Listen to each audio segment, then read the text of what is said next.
കർണാടക കോൺഗ്രസ് സർക്കാരിനെ രൂക്ഷമായി വിമർശിച്ച് പ്രധാനമന്ത്രി നരേന്ദ്രമോദി. കോൺഗ്രസ് ഭരണത്തിൽ കർണാടകയിൽ മതമൗലികവാദികൾ അഴിഞ്ഞാടുകയാണ്. ഹുബ്ലിയിൽ ഒരു പെൺകുട്ടി ക്രൂരമായി കൊല്ലപ്പെട്ടപ്പോഴും സർക്കാർ അവരുടെ വോട്ട് ബാങ്ക് സംരക്ഷിക്കാനാണ് ശ്രമിച്ചതെന്നും പ്രധാനമന്ത്രി കുറ്റപ്പെടുത്തി.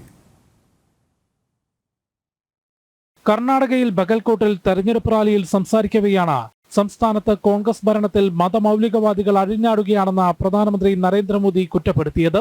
ഹുബ്ലിയിൽ ഒരു ഹിന്ദു പെൺകുട്ടി ക്രൂരമായി കൊല്ലപ്പെട്ടു.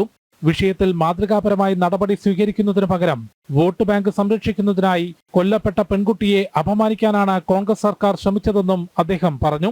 വോട്ട് ബാങ്കിനായി കോൺഗ്രസ് എന്തും ചെയ്യുമെന്നും പ്രധാനമന്ത്രി വ്യക്തമാക്കി.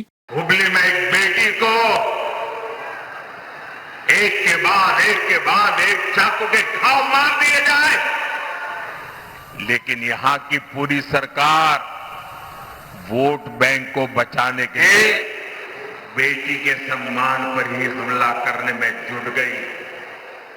तुष्टीकरण के लिए कांग्रेस किसी भी हद को पार कर सकती है।